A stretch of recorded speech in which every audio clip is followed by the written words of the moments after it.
안녕하십니까, 이해란입니다. 엊그저께 주일날이죠. 북한에서 포탄창고 경비분대장이 탈영을 했는데 그 소식과 함께 또 북한에서 최근 들어온 다양한 정보를 전해드리려고 합니다. 오늘도 결해올 통일연대 장세열 대표님을 모셨습니다. 안녕하세요. 네, 안녕하세요. 예, 엊그저께 해령시 유선노동자고. 네. 그 친구 어떻게 됐어요? 아유, 아쉽게 잡혀서 북송된 거로. 어디서 잡힌 거예요? 중국에서 잡힌 거예요? 네, 중국에서. 중국에서 잡아서 넘겨준 거예요? 그렇죠. 아우, 그러니까 지금 중국의 이게 국경 봉쇄가 사실은 더 뚫기가 힘들어요. 그러니까 이치는 이제 무장을 가지고 아마 이제 국경경비대하고 북한의 이제 국경경비대하고 조우하거나 뭐 이렇게 되면은 그 무기를 사용할 목적을 아마 무장 탈영을 생각을 했던 것 같아요. 근데 일단 이제 변방대라고 합니다. 그러니까 변방대. 예, 변방대. 중국 쪽에 이제 변방을 지키는 군대들한테 잡혔는데 잡힐 당시에 무장은 없었다. 무기는 아마 중국에 넘어가서 이제 안전하다고 생각을 하니까 어디에다가 감춰둔 것 같아요. 일단 예, 잡혀서 북송된 소식이 들어왔고요. 들어오자마자 바로 보혜사령부 애들이 지금 데리고 간 거로만 지금 알려져 있어요. 그래서 중국 쪽에도 얘기를 하니까 수사 의뢰를 해서 일단 이 변방대가 동원이 됐는데, 이게 충분하게 계획을 못 했는지 아니면은, 지금, 그 짝에 중국인은 그렇게, 추측을 그렇게 하는 거예요. 그러니까 변방대도, 이게 설사 약속이 돼 있다고 해도, 북한에서 국가수사로 의뢰가 들어오는 거 있지 않습니까? 그러니까 특히나 무장, 이런 탈영병들 같은 거를 봐주는 데는 조금 이게 부담이 있어 한대요. 그러니까 야도 분명히 국경연선에서 많이 중국 쪽하고 거래를 했기 때문에 자기를 안내해주는 그런 이제 안내해줄 중국 대방은 분명히 있었을 겁니다. 그러니까 중국 대방이 아이야 돌변을 했다던가 그래서 일단 좀 아쉽게 좀 체포가 됐네요. 나이가 몇 살이랍니까? 25입니다. 야, 한창 나이인데 어떻게 해요, 불쌍해서. 예, 저 평북도 숙천? 네. 고향이 그게 숙천 친구래요? 숙천 친구래. 예. 아이고야. 이렇게 해서 지금 좀 일단 잡혔고요. 그러니까 지금 함경북도에 보면은 21여단, 그러니까 6대대가 주둔을 하고 있는데 21여단? 그 국경경비, 그러니까 보해총국 산하죠. 근데 그 친에는 진짜 이 간첩잡이 기간에 이런 큰 이 범죄, 이게 또 무장탈영까지 잡아내다 나니까 이번에도 또 공로를 세웠겠네요. 그렇죠. 완전히 그 짝에서는 상당히 좀 분위기가 좋고 또 이제 한쪽으로는 이게 또 눈물이 흐르고 참 아이러니하네요. 그러네요. 어떻게 이 친구가 제발 사형당하지 않기를 우리가 간절히 바랄 수밖에 없네요. 중국 너무 잔인하네요. 그렇죠. 이게 중국 쪽도 일단 이게 국경 연선의 탈북자들 때문에 보다는 이런 연선의 경제 상황이 악화되면서 연선에서 이제 강도 행위라든가 살인 행위 이런 게 좀 빈번히 일어났지. 그러니까 거기에 따르는 이제 피해 의식이 있어요. 중국인 사람들 자체도. 근데 최근에는 대부분 그게 나가서 이제 중국 사람들하고 거래 하는 사람보다는 이렇게 진짜 탈출, 한국으로 오기 위한 탈출이 이제 좀 있거든요. 근데 그 탈출을 이제 좀 전면 봉쇄하는 그런 쪽으로 기울다 나니까 그래요. 그러니까 우리도 전화를 해서 여기에 좀 이렇게 탈북 계획을 좀 실행을 하려고 하면은 북한의 이제 브로커들, 전문 이제 안내자들 있지 않습니까? 그러니까 그 사람들도 우리 쪽이 문제가 아니다. 그러니까 국경경비대 애들도 그래, 돈이 싫다고 뭐 안 하겠냐. 그런데 중국에 가서 북송되는 경우에는 자기네 루트가 탈로가 되잖아요. 그러면 그렇죠. 몽땅 뭐 밀술이 되니까 예. 그게 두려워서 뭐라는 그래서 거죠. 방법은 그냥 김정은을 죽여버려야 되는 거예요. 그렇죠. 이게 이번에 저도 이제 또 통화를 하다 나니까 가장 좀 충격적인 이런 좀 소식을 하나 들었는데요. 네, 무슨 소식인가요? 예, 그 소년 그 교화소가 소년 교화소 예, 원래 있죠, 생겼답니다. 북한에도. 예, 그 옛날에 소년 교양소였는데. 교양소입니다. 교화소가 아니고요. 교양소인데 이번에도 소년 교양소예요. 교화소입니다. 교화소. 예, 교화소로 그러니까 그때하고 다르군요. 다르죠. 어. 다르고 여기에 지금 우리 그 해룡 쪽에 가면은 그 정거리 그 예. 교화소가 있습니다. 그러니까 경제법원 교화소인데 그 경제법원 교화소 분과 형태로 교화가 지금 신설이 됐거든요. 소년 교화소가. 그 소년 교양소는 없고 없어지고. 소년 교양소는 있습니다. 그러니까 아직 있고 네. 소년 교화소가 또 새로 만들어진 거죠. 그러니까 우리가 잘 이게 분간을 해야 되는 게 교양소는 말입니다. 공민권을 박탈을 안 합니다. 그러니까 이제 거기 갔던 애들도 자기네가 만 17세가 되면 공민권을 부여하거든요. 그런데요, 정치범 수용소라든가 이런데 연좌제로 끌려간 청소년들, 야네들은 공민권이 없습니다. 이 교화소에 가면 공민권이 없어진다는 거죠? 그렇죠. 교화소니까 그 교화 기간만큼은 공민권을 자기가 부여를 못 받는 그러면 이거 인간이 북한 아니죠. 주민이 아니군요. 그렇죠. 주민도 아니고 네. 인간도 아니고 뭐예요? 노예? 이게 그래서 나도 구체적으로 뭐 대체 어떻게 한다냐 하니까 가장 표적이 뭐냐면 여기 지금 한국에 우리 3만 2천 정도 탈북민이 되지 않아요. 네, 3만 2천 명 좀 넘었죠. 예. 자녀를 못 데려온 이제 여성들이 엄청나게 많습니다. 많죠. 그러니까 예전에 또 90년대는 다 어떤 이제 그 생존을 위한 생계를 위한 탈출이 많았거든요. 그러니까 자식을 두고 자식을 위해서 내가 중국에 가서 돈 좀 벌어오겠다. 이렇게 중국에 왔다가 정보를 들어보니까 아니 이게 남조선이 우리가 듣던 남조선이 아니구나. 그래서 이제 그 한국 입국한 탈북민들이 대다수입니다. 그러니까 이 사람들이 다 자녀들하고 생리별이 당한 상황이에요. 그래서 여길 와서 자식을 남한으로 데려놓은 그런 이제 작전이 뭐 끊임없이 진행이 됐죠. 치열하죠. 예, 뭐 깡굴이 뭐 돈을 진짜 벌어가지고 자식한테 이제 자식 구출을 위해서 진짜 한 여성들도 제가 많이 봤거든요. 많죠. 근데 이제 탈북민들이 이제는 그 자기 자녀들을 구출하는 이 작전이 이제 북한 보위부에서도 상당히 이제는 이 중요한 문제로 지금 이게 된 거예요. 아예 자녀들이 다 여기에서 사실 이게 그 청소년들 그리고 어린 애들이 간다는 것 자체는 사실 성인들의 탈출보다는 더 무서운 일일 수도 있어요. 북한 입장에서 보면은. 그래서 이거를 진짜 원천 차단을 해야 되겠다. 그리고요, 이제 탈출이 예전에 이제 개인 탈출에서 집단 탈출로 지금 병행이 되면서 뭐 이게 그때 통일연구원인가 그 종합 연구 자료에도 보면은 제가 18명의 가족들이 동시 탈출을 한 것도 있더라고요. 자녀들까지 다 해서. 그러니까 이런 가족 위주의 탈출이 많아지면서 이거를 원천 차단을 하겠다는 그런 목적인 거예요.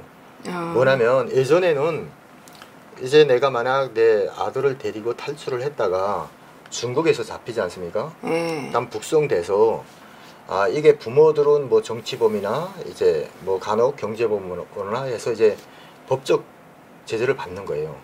그런데 자녀들만큼은 미성년이고 아직도 이제 뭐 9살, 10살 다 이제 어린 애들이니까 걔네들은 친척들한테 분양을 맡겠어요.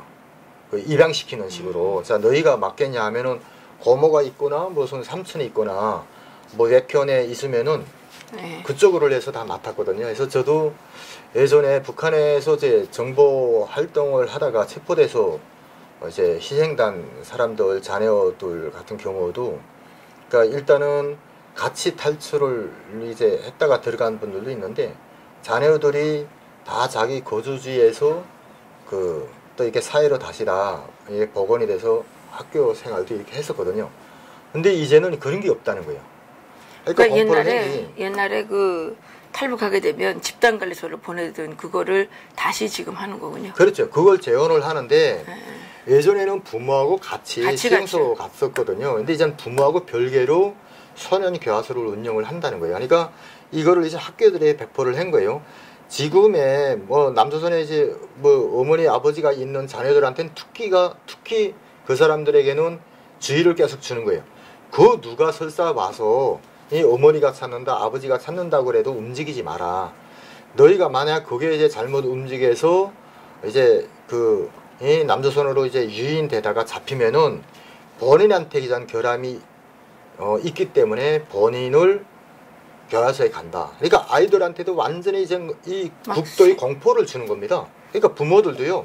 야만들이네. 그렇죠. 이게 집단 탈출을 하는데 자식 때문에 사실 탈출 계획도 하고 포기도 합니다. 그러니까 내가 자식을 이렇게 더는 못 키우겠다. 그래도 좀 멋진 세상에 가서 자식만큼만은 고생 없는 나라에 가서 좀 이제 키우고 싶다 하는 게 부모님들이 마음이잖아요. 그렇죠. 그런데 통제가 심해지니까 이 자식들 이게 하나의 혹이 나갔잖아요. 그러니까 자기 혼자 몸은 괜찮은데 자식들 때문에 탈출을 좀 계획을 뭐 이렇게 딜레이시키고 이렇게 했었는데 이제는 말입니다. 뭐 예전에는 그래도 자식을 가지고 떠났다가 자기네가 잡혀서 북송돼서 죽는 한이 있더라도 자식이 뭐 교화소에 가는 그런 걱정은 안 했어요. 그러니까. 예, 사회로 복원시켰으니까. 그리고 또 친척들이 있으니까. 근데 이제는 그런 데까지 자식까지도 딱지를 붙고 교화소에 가서 진짜 이 섞인다고 생각을 하니까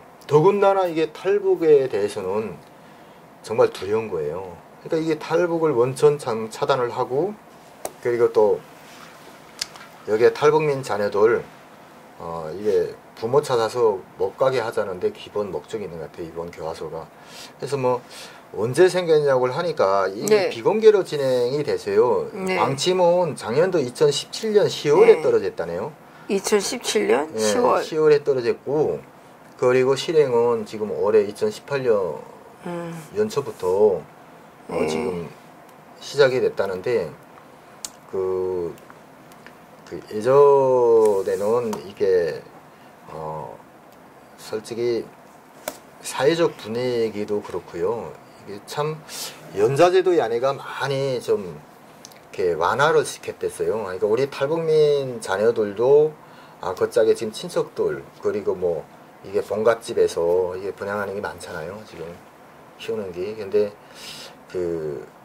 그래서 이게 사람들이 이게 북송됐다가 만약에 이제 잡혀서 나오면 뭐 자녀들을 받으러 친척들이 갔어요. 어입에 가서 우리가 키울 테니까 그러면 조서를 이렇게 써가지고 부모들은 이제 정치보험 관리소에 가고 이렇게 했었는데 이제는 그 사회적 분위기는 이번에 그 국가보위부에서 이제 방침을 올려가지고 김정은이가 지시로 떨군 건데 상당히 좀 팽팽해요. 그러니까 원래 사회적 분위기는 애들이 무슨 죄가 있는데 애들이 뭘 아는데 이런 식의 사회적 분위기였어요. 그것 때문에 진짜 아마 당국에서도 이런 그 미성년 특히나 이제 어린 애들에 관해서만큼은 사회로 다시 복원시키고 이렇게 했었는데 이게 완전 강경 조치로 나온 거잖아요. 무작위하게 친다. 아니 근데 이게 지금 우리나라에서는 평화한다고 지금 난리치는데 그쪽에서는 평화가 아니라 이게 더 억제고 있는데 그렇죠? 이게 평화가 되겠냐 말이에요. 그러니까 이게 사실 북한에서 맨날 얘기하는 거 있잖아요. 착취와 압박이 심해지는 것에서는 인민들의 혁명투쟁이 일어나기 마련입니다. 그러잖아. 그렇죠. 그럼 북한이 이제 들고 일어나면 평화가 어떻게 되겠냐고. 조금 나도 지금 보면은 이렇게 탈북민들도 어떤 이게 그 일부이기는 하지만 좀 평화 분위기에 도취가 되면서 이렇게 잘못 생각을 해가지고 그래도 이게 남북이 좋아지면은 남북 관계로 얽힌 문제 특히나 남한 문제 남조선 건으로 이제 사건 이제 처리가 조금 완화되지 않겠나 뭐 이렇게 하면서 예전엔 진짜 이게 김정은 체제 들어와서 국경 봉쇄 정책이 강화되면서 야 그래도 조금 완화된 다음에 뽑아야 되겠다 했는데 요즘에 어떠냐 국경 이런 진짜 정세가 어떠냐 좀 자식이잖아 좀 데려오려고 하는데 어떠냐 하고 이게 전화 오는 사람들이 꽤나 돼요. 그래서 내가 야 이 더해졌으면 더해졌지 지금 절대 완화되는 게 아니다. 그리고 이게 사실 이렇게 남북 관계의 안에들 평화 이 전제 조건이 뭐냐면 자기 독재 체제에 대한 보장이거든요. 그렇지. 그걸 걸었는데 아니 평화라는 게 지금 북한 독재 체제를 유지해 달라는 거예요. 그렇죠. 근데 맞아요. 이게 잘못 생각해서 내가 아니 자 그러면은 우리는 말입니다. 이게 뭐 4.27이라든가 5.16이라든가 이게 다 이게 평화로 이게 직결이 된다 그러면 이러한 그게 다 어떤 인권 없어져야지. 상황에 이런 거를 두고 이제 수수방관할 수밖에 없는 그래 그 독재 체제를 우리는 인정을 해주겠다는 했으니까 그래서 저는 그렇게 생각을 하는 게요. 남북의 어떤 진정한 공존 생존 이게 상생을 위해서는 진짜 좀 아니 비슷한 종끼리 돼야 이게 뭐 이게 되는 게 아닙니까? 결합이라는 게 이게 궁합이 우선 안 맞거든요. 저 사회하고는. 그래서 저 일단 인간에 대한 이게 인권 문제가 근본적으로 해결이 돼야지만이 우리 남한의 자유민주 체계와 북한 사회가 어떤 상생이든 공존이든 그렇죠. 평화 논의도 하는 거지. 자 이렇게 진짜 독재를 점점 더 강화하는데 자 평화협정을 박아놨다고 우리 입장에서 이제 한국에서는 뭐 언론이고 뭐고 일절 말 못하게 생겼어요 지금. 말도 안 하지 원래. 안 하고 전방에선 지금 그 무력 다 빼고 있잖아요. 그렇죠. 그게 나는 야 이게 진짜로 통일로 가는 길인지 이게 뭐 막는 길인지 나 진짜 이게 좀 막연한데. 그러게요. 아유 이게 어떡하죠? 이 애들 다 불쌍해가지고. 그러니까요. 아유 이게 뭐 갈수록 좋은 소식이 아니라 갈수록 이렇게 좀 더 안타까운 그게 있네요. 사실 저도 그 11살 때 이 구호소 있죠. 구호소. 네. 구호소 잡혀간 적 있어요. 한 달 동안. 아 선연고소. 네, 그거 감옥이에요. 그렇죠. 그 이 구석에 방이 그냥 한 1평 될래나? 1평 정도 될래나? 그렇죠. 작아요. 거기에 이제 남자애 여자애 같이 있어요. 그래서 이제 근데 내가 들어가기 전에 여자애 1명 있었고 내가 들으니까 여자애가 2명이 됐어요. 근데 이 여자애가 잡혀온 지가 오래됐는데 치마를 입고 이렇게 교복치마 그 짧은 거 입고 잡혀왔는데 팬티가 그 가운데가 다 이렇게 사가서 다 떨어져가지고 생식기가 다 보이는 거예요. 그런데 그 이 남자애들 4명 남자애들 4명 있고 여자애 1명 있고 거기 이제 이렇게 다 잡혀 있는 거예요. 근데 나도 거기 같이 잡혔어요. 나는 일주일 동안은 대소변을 못 봤어요. 아, 대소변을 봐야 돼. 대소변을 보려면 화장실을 안 보내. 이렇게 그 속에 변기통 있어요. 그렇죠. 거기에 이제 앉아서 그냥 보는 거예요. 애들이 다 앉아 있는 데서. 그 일주일 동안 밥을 안 먹었어요. 창피해서. 근데 사람이 일주일 굶으니까 아이, 그럼. 인간성이 없어지더만. 창피고 나버리고 그다음에 없어지더라고요. 그렇죠. 아, 나 한 달 동안 잡혀 있었는데. 그러니까 이제 이게 뭐 죄도 없어요. 그냥 차 뺏으러 갔는데 잡혀간 거예요. 이 교화소로 이제 교화소는 더 할 거 아니에요. 그렇죠. 이게 교화소는 이제 집단 관리가 좀 능하고요. 이게 구호소가 사실은 뭐냐면 박사님도 너무 어려서 그러지만 제가 이제 구호소에 그 쓰러진 애들부터 95년도부터 98년도까지 쓰러진 애들 죽은 애들은 우리가 산에 가다가 이제 안장을 하고 죽지 않고 이제 목숨이 붙어 있는 애들은 구호소 마당에 갖다 놨어요. 그러니까 구호소에서는 자기가 수용 능력이 없다고 문 닫아매는 거예요. 다만 그 앞에다가 구호소 정문에다가 갖다 놓고 우리는 가는 거예요. 그러면은 이제 구호소에서도 그때 이제 먹을 게 제대로 없어가지고 아니 우리 구호소 갔을 때 그때 70년대 뭐 식량난 없을 때예요. 근데 우리 얼마나 배고파가지고 그렇죠. 어떻게 하는지 알아요? 너무 배고파가지고. 근데 이제 그래서 구호소에 들어갔던 애들이 금방 다 약간 자기가 이게 어력만 자기가 움직일 수 있다 그러면 뛰쳐나와요. 뛰쳐나와서 너무 배고프니까. 그러니까 이게 사실 근데 못 나가요. 우리 거기 있을 때는 담장이 높았고 이게 이 감옥처럼 이렇게 있고 셋 때문 이렇게 있고 우리가 나갈 수 있는 건 언제냐면 당번이 돌아와요. 저 변기통 버려야 되잖아. 네. 그 두 명이 이제 같이 들고 나가야 돼요. 아, 그때만 다 같이 나가야 되는데 애들이 막 그때 나가면 막 모래를 막 집어먹어요. 막 그리고 숟가락을 안 주더라고. 왜 안 주는지 알아요? 사슬할까봐? 이게 그때는 니움 숟가락이죠. 니움 숟가락. 네. 니움 숟가락은 이렇게 흐물흐물 하잖아요. 네. 흐물흐물 하니까 이거를 막 꺾어서 애들 막 삼키는 거야. 그렇죠. 병원에 나가고. 병원에 가려고. 병원에 가려고. 그러니까 이게 숟가락을 안 주고 다 손으로 집어먹는 손을 씻기나 해요. 뭐래요. 그렇죠. 뭐 근데 뭐 위생이라는 거는 말도 못하고 예, 그래도 그런 속에 살아도 그게 죽진 않더라고. 네, 그래서 이게 지금도 이제 교화소라는 거는 좀 이런 이제 구호소보다도 더 심하겠지. 예, 그러니까 이게 우선 공포의 상징이 있습니다. 그러니까 이게 공포 정치의 한 수단이거든요. 그렇죠. 그러니까 일단 교양소 구호소는 인민위원회 소속이잖아요. 그러니까 인민위원회에서 관리를 하거든요. 구호소는 그래서 그렇지만은 벌써 교화소라 그러면은 인민보안부 내지는 국가안전부에 있지 그렇죠. 않습니까? 그러니까 이게 법에 깨운다는 얘기가 성인들 일반 주민들에게 너희 자녀를 그런데 넣으려 그러면 너희 처신 잘해라. 그러니까 이런 완전히 경정인 거예요. 완전 공포 정치인 거죠. 고약한 연좌제지 연좌제. 그렇죠. 야, 이런 국가하고 이런 깡패 같은 놈하고 회담하고 악수했다고 지금 위로를 받고 계시는 트럼프 대통령님 정신 차리십시오. 우리 트럼프 대통령은 또 뭐 미국 사람이니까 그런데 이 문재인 대통령이 정신 차려야지. 이런데 말 한마디 못하고 이런데 말 한마디 못하고 괜히 뭐 한국에서만 적폐 청산한다고 백성들한테만 못 살게 놀고 이 김정은하고 똑같이 닮았어요. 이거 정말. 아니 갑자기 화가 나네. 진짜. 아니 그렇잖아요. 그럼 바깥에 나가서는 꼼짝도 못하고 그냥 집구석에 있는 사람들만 괴롭히는 거하고 뭐가 달라요 이거. 여기까지 합시다. 네. 좀 더 있으면 내가 우라통이 터져가지고 여기서 마치겠습니다. 네.